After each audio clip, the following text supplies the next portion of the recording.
Втората хемотерапија денеска ја прими 64-годишната жена од Скопје со рак на бели дробови во 4-ти стадиум, откако Телма во неделата пишуваше дека на закажаниот термин на 18 јуни терапија за неа немало и не и била понудена замена.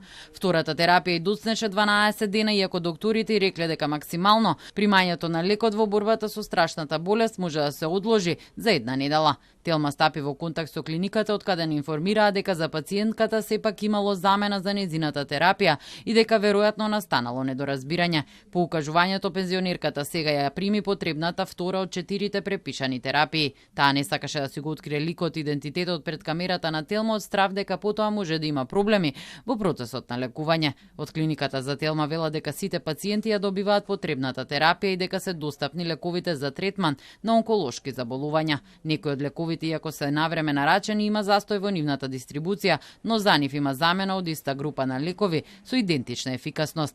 Тендерите се навреме спроведени. Очекуваме овие лекови да пристигнат во првата недела од јули. Во меѓувреме уверувам дека за сите терапии има квалитетна замена и континуитетот во лекувањето е целосно обезбеден. Директорот на ФЗО Сашо Клековски вели дека на клиниката за онкологија недостасуваат два вида на лекови. Едниот за широка употреба на заболени од рак, а другиот за дел на болните од канцер на бели дробови, но за нив има замена.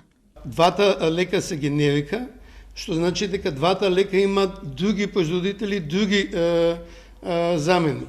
Значи тоа е како кога одите во аптека и ви викаат овој лек го нема, има иста или слична генерика од друг лек. Значи ова не е затоа што не е набавката направена на време.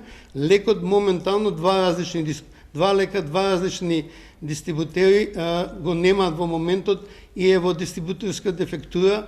Ќе пристигне, меѓутоа на клиниката за онкологија има други 2-3 лека, од кои едниот лек мислиме од исти производител, ама е нова генерација. Воедно од клиниката за онкологија додаваа дека оваа година задвојно е зголемен условниот буџет на клиниката за иновативни лекови.